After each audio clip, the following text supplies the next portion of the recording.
एक बार फिर से आप सभी का बहुत बहुत स्वागत लाइव टाइम्स पर। ए आर रहमान नाम ही काफी है। ए आर रहमान एक ऐसे सिंगर और कंपोजर हैं जिनकी आवाज सीधा लोगों की रूह को छू लेती है। स्लम डॉग मिलियनेयर के जय हो से लेकर रांझना, रोजा और कुन फाया कुन जैसे कई सुपरहिट गाने इन्होंने दिए हैं। देश से लेकर विदेशों तक अपनी मधुर आवाज का जादू बिखेरने वाले ए आर रहमान को ग्रैमी से लेकर ऑस्कर अवार्ड से सम्मानित किया गया है। साल 2009 में ए आर रहमान पहले ऐसे भारतीय हस्ती बने थे जिन्हें फिल्म स्लम डॉग मिलियनेयर के लिए एक ही साल में 2 सबसे प्रतिष्ठित ऑस्कर अवार्ड से नवाजा गया। मतलब साफ है कि संगीतकार ए आर रहमान किसी परिचय के मोहताज नहीं है।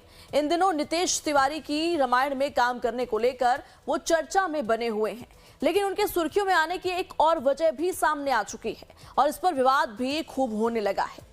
ऑस्कर विजेता संगीतकार ए आर रहमान ने कई बॉलीवुड फिल्मों में संगीत दिया है, लेकिन अब उनके इस दावे ने सभी को हैरान कर दिया है कि पिछले 8 सालों में उन्हें हिंदी फिल्मों में काम मिलना कम हो गया है। सिर्फ इतना ही नहीं, उन्होंने ये भी कहा कि शायद पिछले 8 सालों में पावर उन लोगों के हाथों में शिफ्ट हो गई है जो क्रिएटिव नहीं है। साथ ही छावा फिल्म पर कहा कि छावा बांटने वाली फिल्म है और इसने विभाजन को भुनाया है, लेकिन इसका मकसद बहादुरी को दिखाना है। साथ ही वो ये भी कहते हैं कि मैं काम की तलाश नहीं करता, काम मेरे पास खुद आए, मेरी ईमानदारी से मिले।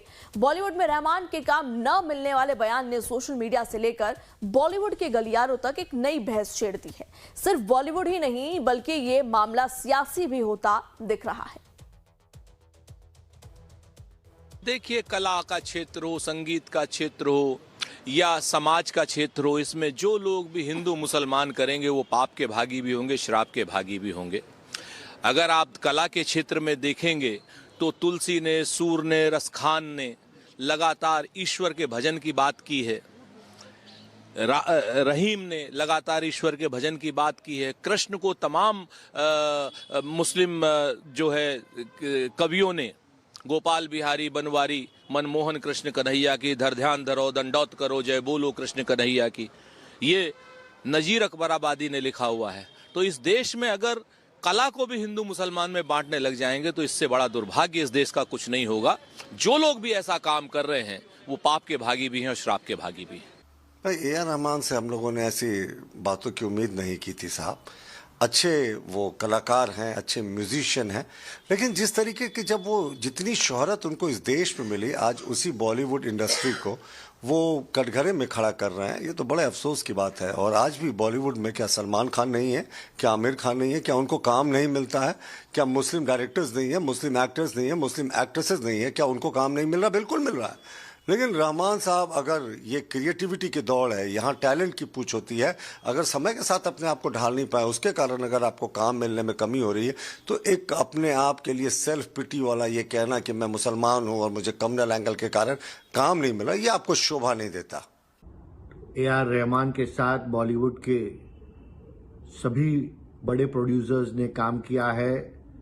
हिंदी फिल्म इंडस्ट्री के सभी प्रोड्यूसर्स ने उनको काम दिया है, अच्छे गाने वो बनाते हैं। लेकिन आज के दिन पे भी जावेद अली, सलीम सुलेमान, साजिद वाजिद ऐसे मुस्लिम भाई कलाकार यहाँ पर काम करते हैं। हिंदी फिल्म इंडस्ट्री ने कभी हिंदू मुसलमान में भेदभाव नहीं किया।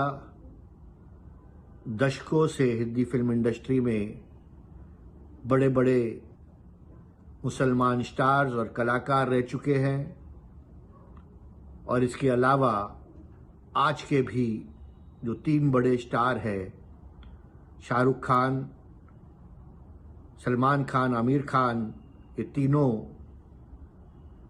माइनॉरिटी कम्युनिटी के हैं। इसके लिए ए आर रहमान जो कह रहे हैं, इससे हम सहमत नहीं हैं।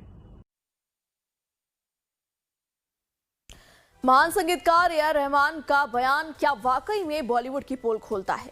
क्या उनके बयान से ऐसा लगता है कि वो इस बात की तरफ इशारा कर रहे हैं कि बॉलीवुड में कम्युनल सोच बढ़ती जा रही है और वो मुसलमान हैं इसलिए उनको काम नहीं मिल रहा है?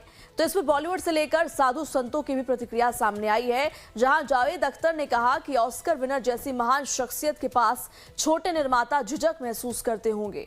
इसमें कोई सांप्रदायिक एंगल नहीं है। वहीं सिंगर शान सीधे ही सवाल उठा रहे हैं कि अगर ऐसा होता तो पिछले 30 सालों के हमारे 3 सुपरस्टार जो अल्पसंख्यक समुदाय से हैं इतनी तरक्की नहीं कर पाते। शान का इशारा सलमान खान, शाहरुख खान और आमिर खान से है, जिनकी फिल्मों को देखने के लिए थिएटर में क्या हिंदू क्या मुसलमान सभी टूट पड़ते हैं।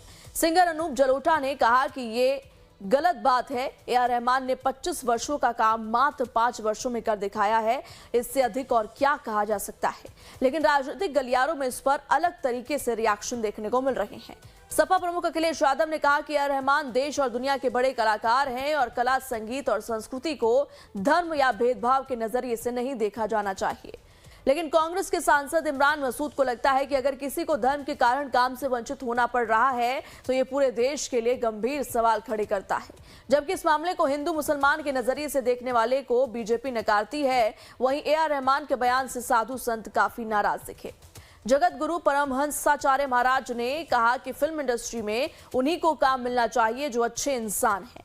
रहमान की सोच बहुत खराब है, क्योंकि ना तो ये राम के हैं और ना ही रहीम के हैं। संगीतकार ए.आर. रहमान के बयान पर अलग अलग रिएक्शन दिख रहे हैं। कई लोग खुलकर कुछ कहना नहीं चाहते, लेकिन सच्चाई क्या है? क्या वाकई में ए.आर. रहमान को पिछले 8 सालों से काम कम मिला है? रहमान जो वजह बता रहे हैं वो अलग मसला है। तो नजर डालते हैं कि पिछले 8 साल के दौरान उन्होंने कितनी हिंदी फिल्मों में काम किया है। साल 2018 में love Sonia, beyond the clouds, 2.0 इन 3 फिल्मों में कहीं गाना गाया तो कहीं म्यूजिक डायरेक्टर के तौर पर वो जुड़े रहे। साल 2021 में 99 सॉन्ग्स और अंतरंगी रे फिल्म में ए.आर. रहमान ने ही संगीत दिया। साल 2024 की बात करें तो अमर सिंह चमकीला और मैदान फिल्म में संगीत निर्देशक ए.आर. रहमान ही रहे हैं। जबकि साल 2025 में छावा, द डिप्लोमैट, उफ़े सियापा, तेरे इश्क में जैसे फिल्मों में ये म्यूजिक डायरेक्टर रहे हैं। और साल 2026 की बात करें तो गांधी टॉक्स जो 30 जनवरी को रिलीज होने वाली है और रामायण जैसी बड़े बैनर वाली फिल्म से वो जुड़े हैं। वैसे लिस्ट देखकर कहा जा सकता है कि काम कम जरूर दिख रहा है, लेकिन फिल्म बैनर बहुत बड़े हैं और ऐसी फिल्मों में साधारण संगीतकार की जगह तो बनती भी नहीं है। लेकिन ए.आर. रहमान बड़े बैनर की फिल्मों में संगीत दे रहे हैं, जो अपने आप में बड़ी बात है, जो ये दिखाता है कि बॉलीवुड में उनके काम की कितनी वैल्यू है। ए.आर. रहमान का बॉलीवुड सफर 1992 की रोजा से शुरू हुआ था, जो तमिल की हिंदी डबिंग थी। इसके बाद रंगीला, बॉम्बे, दिल से, ताल, लगान, साथिया, स्वदेश, रंग दे बसंती, जोधा अकबर, गजनी, रॉकस्टार, रांझना, मैदान और छावा जैसी कई बॉलीवुड की सुपरहिट फिल्मों में इन्होंने संगीत दिया है। इस समय वो नीतीश तिवारी की फिल्म रामायण में संगीत दे रहे हैं। ए.आर. रहमान पहले हिंदू थे और उनका मूल नाम दिलीप कुमार राजगोपाल था, लेकिन साल 1989 में पूरे परिवार के साथ इस्लाम धर्म उन्होंने अपना लिया था। इस्लाम अपनाने के बाद उन्होंने खुद को अब्दुल रहमान कहा, जिसे बाद में दावा किया जाता है कि एक हिंदू ज्योतिषी की सलाह पर अल्लाह रखा रहमान यानी ए.आर. रहमान कर लिया। ए.आर. रहमान के संगीत में जो जादू है उससे दुनिया वाकिफ है, लेकिन बॉलीवुड पर उनके बयान से तूफान मचा है।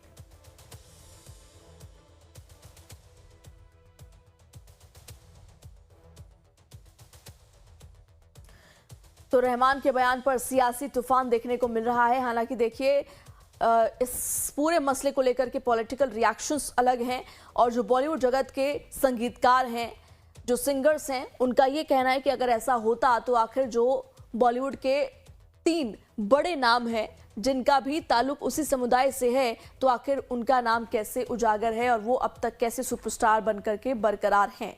तो देखिए, कई सवाल हैं, लेकिन जो दावा ए.आर. रहमान ने किया है, सवाल ये भी है कि क्या वो दावा